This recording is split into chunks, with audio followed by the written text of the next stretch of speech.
네. 저희는 그러면은 바로 다음 코너로 넘어가서 오늘의 또 새로운 트렌드 소개를 시켜드리도록 하겠습니다. 앞서서 전해드렸던 대로 이번 주에는 정말 중요한 일정들이 많이 준비가 되어 있습니다. 네. 특히나 지금 전 세계가 주목하고 있는 일정 중에 하나가 미국의 3월 소비자 물가지수 CPI 지수가 발표가 되는 건데요. 네. 아무래도 이 통화 정책의 중요한 기준이 되는 만큼 시장에서도 모두가 다 주목을 하고 있는 상황입니다. 그렇습니다. 사실 이 물가는요, 이번 총선에서도 최대 화두라고 볼 수 네, 있겠는데요. 맞습니다. 미국을 비롯해서 국내 물가가 증시에 미치는 영향, 그리고 금리 인하 기대감이 축소되면서 우리 시장의 변동성 어떻게 될지 굉장히 궁금합니다. 네, 오늘의 트렌드 이슈 경제에서 그럼 저희가 한번 이어서 짚어봐야겠죠. 오늘도 함께해 주실 세종대 경영학과 김대중 교수님 모셔보겠습니다. 어서 오세요. 예, 안녕하십니까. 네, 교수님 그러면은 궁금한 게 굉장히 많기 때문에 첫 번째 질문을 빠르게 한번 드려보도록 네. 하겠습니다.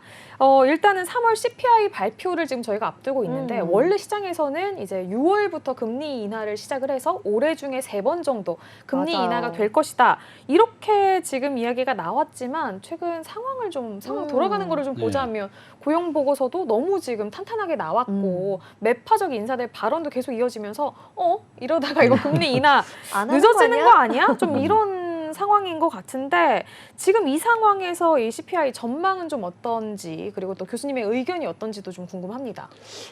연방준비은행이 목표로 하고 있는 기준 물가는요, 2%입니다. 네. 2%가 될 때까지 기준금리를 계속 올리겠다는 거였는데 우리가 코로나를 극복하면서 미국이 6조 달러라고 하는 돈을 풀었습니다. 그래서 이제 우리가 인플레이션이라고 하는 그 정의가 물가의 지속적인 상승을 말하는 건데요. 물가가 그래서 돈이 워낙 많다 보니까 이제 그 물가가 9%까지 올랐고 미국이 0%의 기준금리를 5.5%까지 올렸습니다.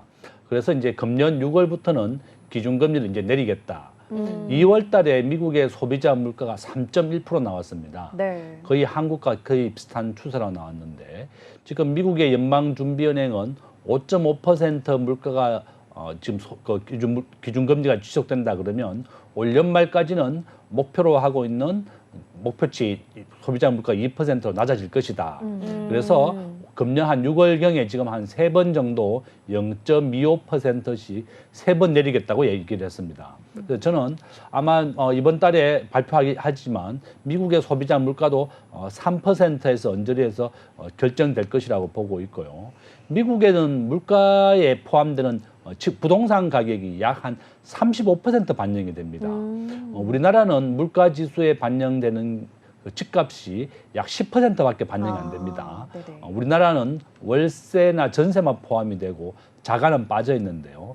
미국은 자가를 포함해서 그렇습니다.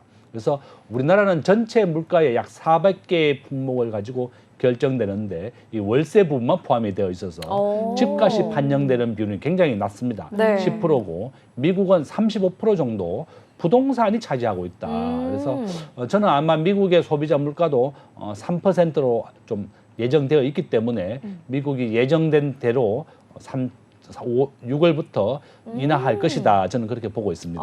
다행히도 이 원래 전망대로 네. 좀 진행이 될 것 같다. 이렇게 좀 말씀을 해주셨습니다. 네, 그러게요. 좀 제대로 우리의 예상대로 잘 진행이 되면 참 좋겠는데요. 사실 또 주목해 봐야 되는 이슈 중에 하나가 제닛 옐런 미국 재무부 장관이 중국을 방문했습니다. 네, 3일부터 9일까지 중국을 방문하는데요. 시장에서는 사실 이 방문의 의미도 굉장히 크게 평가를 하고 있습니다.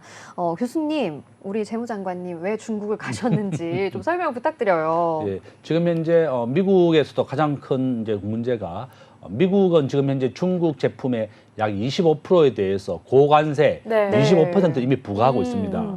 그렇지만 미국은 중국과의 무역 적자가 약 한 4천억 달러가 지속되고 있습니다. 지난 30년간 계속 무역 적자가 발생하다 보니까 굉장히 걱정이 되는 거고 지금 현재 그 GDP 기준으로 봤을 때 미국이 한 24조 달러 정도 되고 중국이 한 16조 달러 정도 됩니다.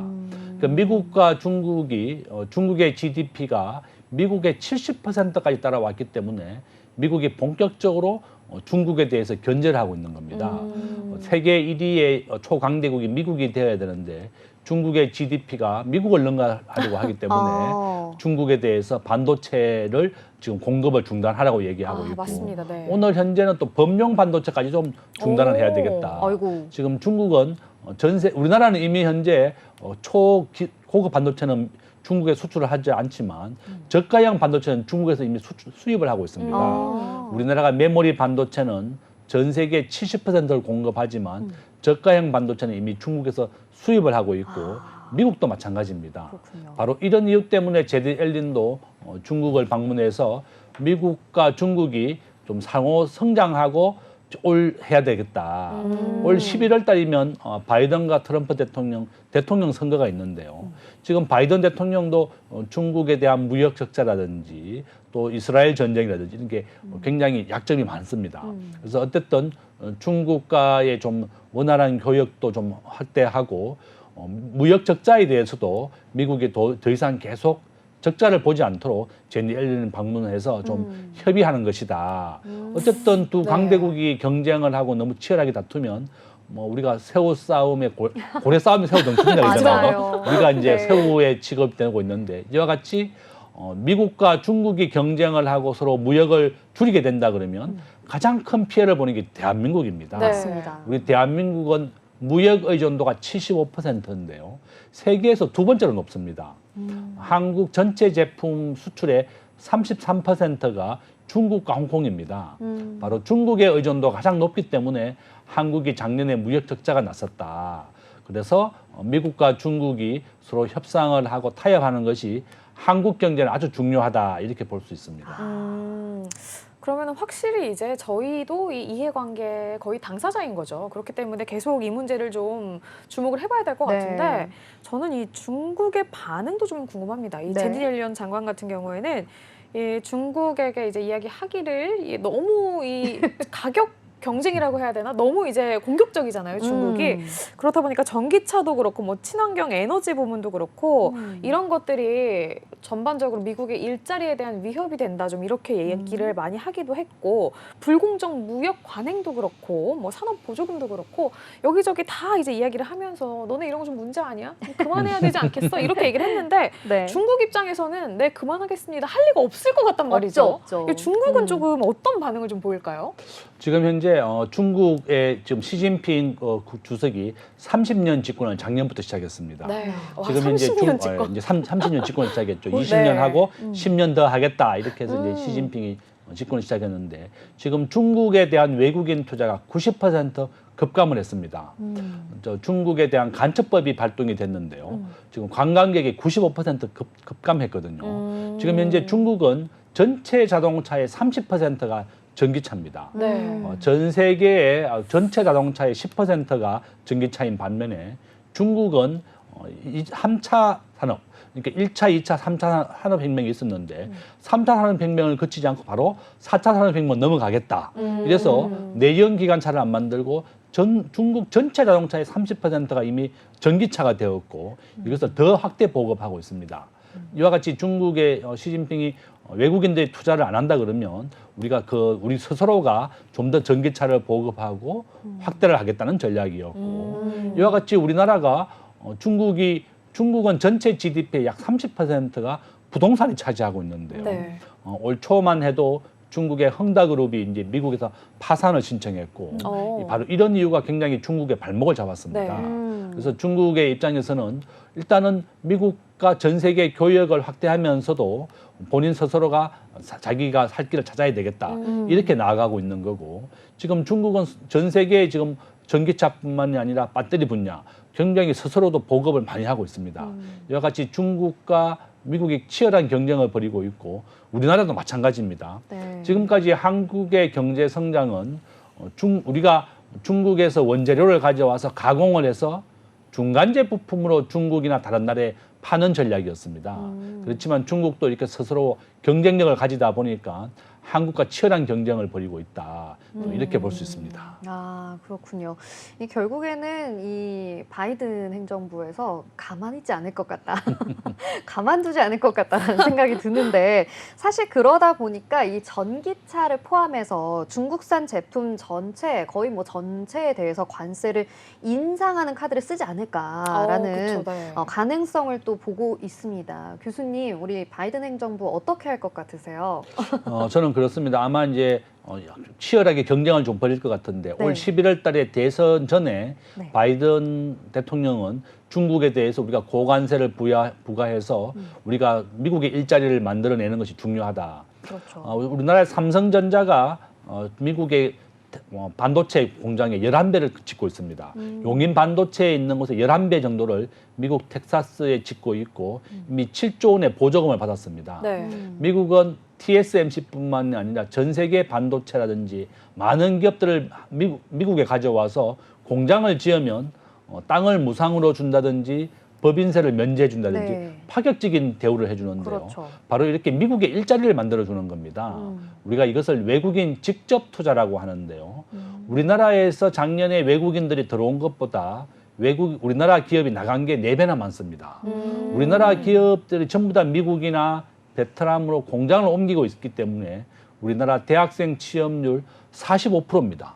지금 절반도 취업을 못하는 이유가 우리나라 기업이 더 이상 한국에 공장을 짓지 않습니다. 네. 다 미국과 베트남으로 공장을 옮기고 있고 정부가 기업하기 좋은 환경을 만들어주겠다 이렇게 말은 했는데 우리나라 법인세가 세계에서 가장 높습니다. 26%고 미국과 OECD 평균이 21%입니다. 여기에 우리의 경쟁국이 싱가포르가 17%, 아일랜드가 12%입니다. 바로 이런 이유 때문에 한국의 우리나라 대기업들이 공장을 짓지 않고 미국이나 베트남으로 공장을 옮겨왔기 때문에 국내 일자리가 없는 거고 네. 미국은 계속 이렇게 해외 기업들에게 보조금을 주면서 파격적으로 데려가는 것이다. 네.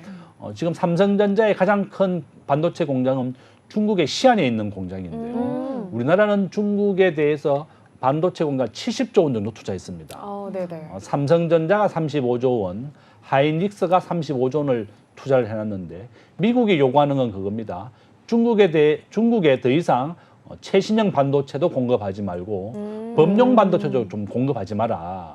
중국이 과도하게 미국을 따라오다 보니까 지금 70% 이상 중국을 따라오게 됐습니다. 바로 이렇게 본격적으로 미국이 중국에 대해서 견제를 시작하면서 우리가 굉장히 또 힘들어졌고 우리 대한민국은 이러한 위기를 잘 헤쳐나가야 되겠습니다. 최근에 TSMC 대만이 지진이 나면서 네. 지금 TSMC에 대한 우리가 분산을 좀 해야 된다. 네. 지금 TSMC는 전 세계 비메모리 반도체 90%를 독점하고 있습니다. 네네. 그러니까 TSMC가 만약에 공급을 못하게 되면 전 세계 IT 기업들이 멈추게 되는 거죠. 삼성전자의 지금 비메모리 반도체 점유율은 18%에서 11%로 크게 떨어졌습니다.